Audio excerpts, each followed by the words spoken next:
नमस्कार, बुंदेलखंड न्यूज 24 में आप सभी का स्वागत है। मैं साहिबा बानो। आप जानते हैं कि रंगों के त्योहार होली से भारतवर्ष ही नहीं बल्कि देश विदेश के लोग भली भांति परिचित होंगे। होली के त्योहार आते ही भारतवर्ष रंग और गुलाल की मस्ती में सराबोर हो जाता है, परंतु शायद कम ही लोग जानते होंगे कि भारतवर्ष को रंगीन करने वाले इस पर्व की शुरुआत बुंदेलखंड के झांसी जनपद के एरज कस्बे से हुई थी।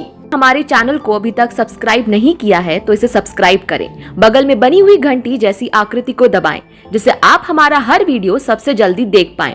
अगर आपको हमारा वीडियो पसंद आए तो इसे ज्यादा से ज्यादा शेयर करें और इस वीडियो को लाइक करें। बुंदेलखंड न्यूज 24 में आपका स्वागत है। हम आपके साथ हैं ब्रजेंद्र कुमार प्रजापति। आज होली के शुभ अवसर पर होली की जहां से शुरुआत मानी जाती है, प्रहलाद की नगरी, भक्त प्रहलाद की नगरी, हम आपको आगे लिए चलते हैं जहां से होली की शुरुआत हुई। एरज कस्बा सतयुक्त में गवा रहा है कि हिरण्यकश्यप की हैवानियत का, भक्त प्रहलाद की भक्ति का, होलिका के दहन और भगवान नरसिंह के अवतार का। शास्त्रों और पुराणों के मुताबिक वर्तमान में झांसी जिले का एरज कस्बा सतयुक्त में एरी कक्ष के नाम से प्रसिद्ध था। यह एरी कक्ष दैत्य राज हिरण्यकश्यप की राजधानी थी। ऐसा माना जाता है कि हिरण्यकश्यप को ऐसा वरदान प्राप्त हुआ था कि ना तो वह दिन में मरेगा, ना रात में मरेगा, ना ही कोई मनुष्य उसे मार पाएगा और ना ही कोई जानवर उसे मार पाएगा। इसी वरदान को प्राप्त करके खुद को अमर समझने वाला हिरण्यकश्यप निरंकुश हो गया था। परंतु इस राक्षस राज में जन्म हुआ प्रहलाद का। भक्त प्रहलाद के नारायण भक्ति से परेशान होकर हिरण्यकश्यप ने प्रहलाद को मरवाने के काफी प्रयास किए। आखिरकार हिरण्यकश्यप ने प्रहलाद को डिकोली पर्वत से नीचे फेंकवा दिया। परंतु अभी भी ऐसा माना जाता है कि जिस डिकोली पर्वत से प्रहलाद को गिराया गया था वह अब भी मौजूद है। इसका जिक्र श्रीमद् भागवत पुराण के 9वें स्कंद में व झांसी गजेटियर पेज 339 से 357 में मिलता है। डीकांचल पर्वत से भक्त, यहाँ माना जाता है कि भक्त प्रहलाद को यहाँ से फेंका गया था, जो आज यहाँ के लोग जानते हैं और कहते भी हैं कि यहाँ से फेंका गया था भक्त प्रहलाद को जो डीकांचल पर्वत से। अब हम इनको दिखाएंगे कि कहाँ पे फेंका गया था। कुछ इनकी चीजें, आइए हमारे कैमरामैन से कहेंगे जरा इधर को भी दिखाएं। ये कुछ चीज है जो यहाँ पे सदियों से बनी हुई है। ये वो चीज है ये हमेशा बनी रहती है। यहाँ पे भक्त प्रहलाद को फेंका गया था, उनके चरण स्पष्ट हैं। यहाँ पे ये कुछ लिखा हुआ है, अकेले ये पढ़ नहीं सकते हैं, और ये यहीं इसी जगह पे फेंका गया था है। यहाँ के कुछ हम क्षेत्रवासियों से बात करेंगे कि कैसे यहाँ पे कैसे होली खेली जाती है और कैसे होली मनाई जाती है, कहाँ से होली की शुरुआत की गई है। ये हम आपको अभी कुछ क्षेत्रवासियों से मिलवाते हैं। तो वो इससे नफरत करता था, उसने उसको प्रहलाद को मारने की बहुत कोशिश की। और एक बताया जाता है, हमारे पुराण भी बताते हैं, जैसा हमारे इतिहासकारों ने भी बताया, कई बहुत साल पहले जो किदवंतियाँ हैं, जो बूढ़े हमारे बुजुर्ग बताते हैं, ये जो डीकाचल पर्वत जो आप सामने देख रहे हैं, ये जो डीकाचल पर्वत है, ये डीकाचल पर्वत को हिरण्यकश्यप ने और अपने बेटे को यहीं से गिरा के मारने की कोशिश की थी। और वो एक्चुअली वो क्या था, वो तो भगवान के भक्त थे, तो मरे तो है नहीं। और ये आप इस तरफ ये देख रहे हैं, ये जो बना हुआ है इसको बोलते हैं प्रहलाद दो। ये इतना गहरा है कि सुना जाता है कि इसके बारे में लोगों ने, मतलब इसकी जो थाह थी वो थाह तो आज तक ले नहीं सके हैं। ये बहुत गहरा है। तो यहाँ प्रहलाद को पटका गया था, जो कि ये वही जगह है जिसको हिरण्यकश्यप ने एक नाकामयाब इरादों को कामयाब करने के लिए इस जगह का उपयोग किया गया था। क्योंकि इसके बारे में एक और ये किस्मती है जो कि हमने एक्चुअली पढ़ी नहीं है, लेकिन हमारे दादा परदादा बताते हैं कि इसको बुरे काम के लिए प्रयोग किया गया था। तो इस पर्वत को एक श्राप भी है। ये प्रत्येक उसमें एक साल में एक चावल जितना आता है, पर्वत नाम से जाना जाता है। और ये 400 योजन ऊंचा था, कालांतर में ये 400 योजन ऊंचा था। लेकिन इसको श्राप के कारण, और ये श्राप इसको इसलिए दिया गया था कि इस पवित्र जगह गलत चीज़ के लिए उपयोग किया था, चूँकि हिरण्यकश्यप को उसको प्रहलाद को यहाँ से हिरण्यकश्यप ने फेंका था, तो उसकी सरकने की जगह भी आज तक बनी हुई है। और आप यहाँ देख सकते हैं नदी में उनके जो चिन्ह हैं वो बने हुए हैं। पौराणिक कथाओं के अनुसार हिरण्यकश्यप की बहन होलिका ने प्रहलाद को मारने की ठानी। ऐसा माना जाता है कि होलिका के पास एक ऐसी चुनरी थी जिसे ओढ़कर वह आग के बीच बैठ जाती और आग का उस पर कोई असर नहीं होता। होलिका ने वही चुनरी ओढ़कर और प्रहलाद को गोद में बिठाकर वह आग के बीचों बीच बैठ गई। लेकिन भगवान की माया तो देखिए, हवा ऐसी चली कि होलिका के ऊपर से चुनरी हटकर प्रहलाद के ऊपर ढक गई, जिससे प्रहलाद तो बच गया लेकिन होलिका जलकर मर गई। इस प्रकार प्रहलाद फिर बच गया और होलिका जल गई। इसके तुरंत बाद भगवान विष्णु ने नरसिंह के रूप में अवतार लिया और गोधुली बेला में अपने नाखूनों से ढिकौली स्थित मंदिर की दहलीज पर हिरण्यकश्यप का वध कर दिया। हिरण्यकश्यप के वध के बाद एरेक्शिक की जनता ने एक दूसरे को खुशी में कीचड़ डालना शुरू कर दिया और यहीं से होली की शुरुआत हो गई। प्रसिद्ध साहित्यकार हरगोविंद कुशवाहा के मुताबिक हिरण्यकश्यप 43 लाख वर्ष पूर्व एरेक्शिक में राज्य करता था। बुंदेलखंड का सबसे पुराना एरच राज्य माना जाता है। कहा जाता है कि इस नगरी में खुदाई में हजारों साल पुरानी ईंटों का निकलना साफ तौर पर इसकी ऐतिहासिकता को बयान करता है। होली के इस महापर्व पर कई कथनों के सैकड़ों प्रमाण हैं, जो कि बुंदेलखंड के एरच के निकट में स्थित डिकौली पर्वत यानी डीकांचल पर्वत जो प्रहलाद को फेंके जाने की कथा बयां करती है। बेतवा नदी का शीतल जल भी प्रहलाद द्वय यानी नारायण भक्त प्रहलाद के स्मृति चिन्ह को हर पल स्पर्श कर खुद को धन्य समझता है। होलिका के दहन का स्थान हिरण्यकश्यप के किले के खंडरा और ग्राम डिकौली में सैकड़ों साल पुराने छिन्नमस्ता देवी मंदिर व नरसिंह मंदिर सभी घटनाओं की पुष्टि करते हैं।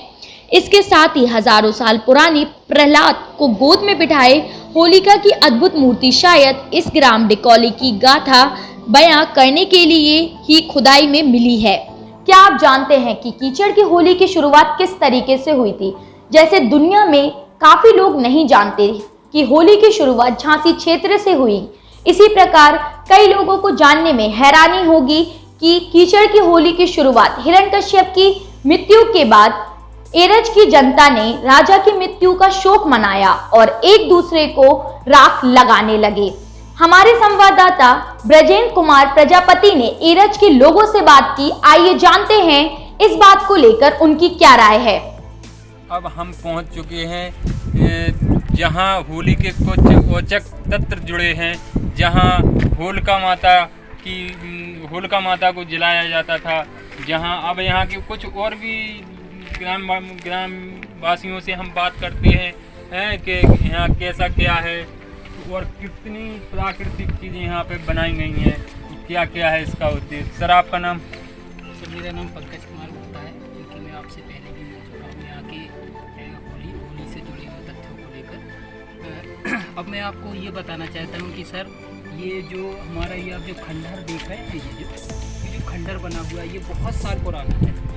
क्या हुआ था कि जो हिरण्यकश्यप की बहन थी सिस्टर, जिसने भक्त प्रहलाद को लेके गोदी में लेके जो जलाया था, तो वो इसी पर्वत के ऊपर जलाया था। ऐसा मतलब माना जाता है कि इसी पर्वत के ऊपर जलाया था जो आप ये खंडहर देख रहे हैं। क्योंकि इसका एक आध दो बार जीर्णोद्धार हो चुका है, क्योंकि आज भी इसकी जो दीवार है, ये आपका जो छत दिख रही है या जो और आपका फर्श वगैरह, ये जो पत्थर नक्काशी वाले जो पत्थर दिख रहे हैं, तो ये सर बहुत पुराना है। यहाँ पे होलिका को जलाया गया था, क्योंकि ये पहले था नहीं ऐसा, लेकिन इसके बाद ही उसको ऐसा बनाया गया था। यहाँ होलिका को जलाया गया था, जिसमें होलिका जल गई थी, लेकिन भक्त प्रहलाद बच गए थे, जो कि एक धार्मिक प्रवृत्ति के थे और जिनके ऊपर विष्णु भगवान का पूरा आशीर्वाद था। और यहीं पे होलिका जो उनकी बुआ थी वो जल गई थी और एक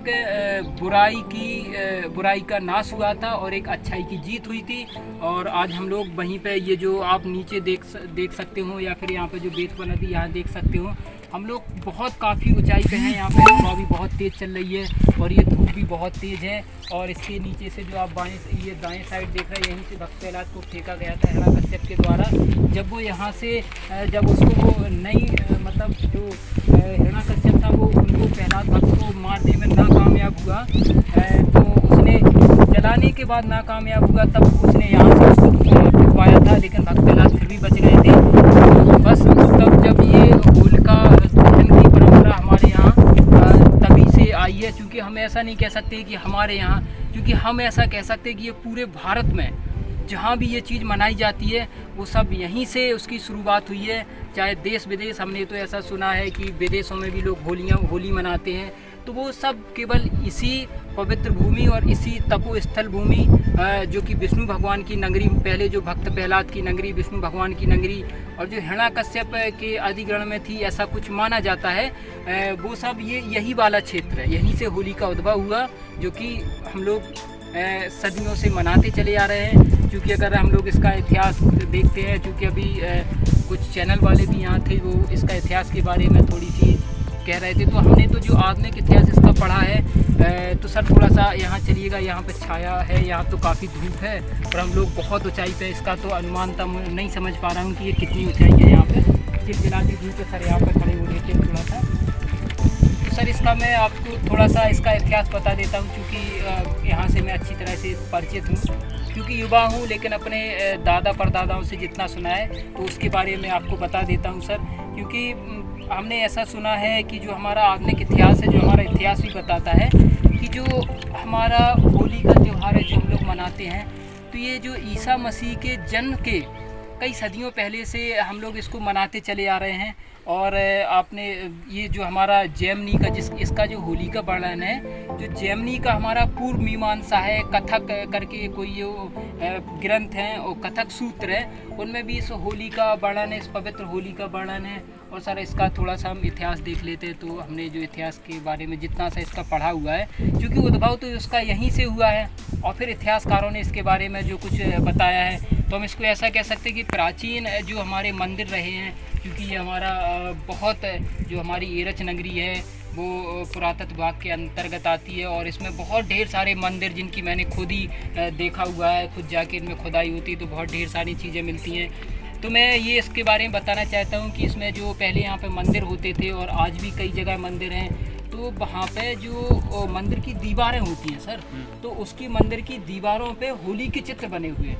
तो मंदिर की दीवारों पे होली के चित्र बने हुए हैं, तो ये इस बात का साक्ष्य हमें देते हैं कि होली हमारी सदियों पुराना त्यौहार है, जो हम लोगों का एक ऐसा त्यौहार है कि जो हमें एक हिंदू मुस्लिम, जो हम लोग हिंदू मुस्लिम की बात करते हैं, ये त्यौहार हमें केवल एकता की बात करता है। ये जो होली हमारा त्यौहार है जो हमारी एकता की बात करता है।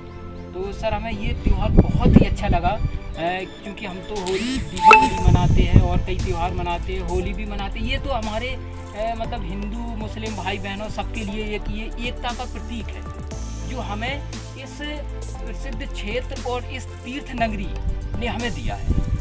अच्छा, आप लोग होली कैसे खेलते हैं, कैसे मनाते हैं? हम लोग तो होली की जो हमारी रंगों की परंपरा रही है, हमने थोड़ा सा हम लिखते हैं, तो हमने एक जगह लिखा हुआ था कि होली में, चूँकि ऐसा तो कहीं हमें वो नहीं दिखा कि हम लोग, लेकिन सर ये जो रंगों की परंपरा है, एक तो होली एक हमारा रंगों का त्यौहार है, और जो हमारी रंगों की परंपरा है, तो देखिए सर ये जो हमारे विष्णु भगवान का क्षेत्र रहा है ये, और ये होली विष्णु भगवान से ही जुड़ी हुई है।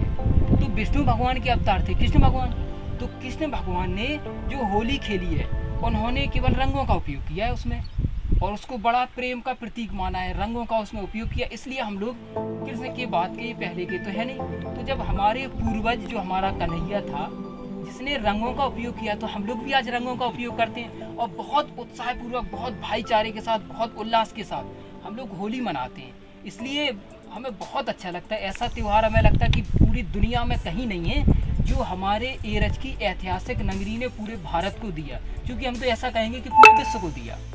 जी सर।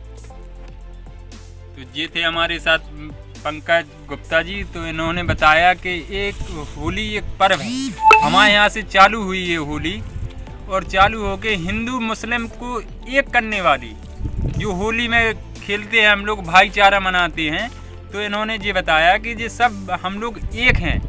तो आप देखते रहें बुंदेलखंड न्यूज़ 24 के साथ ब्रजेंद्र कुमार प्रजापति की रिपोर्ट।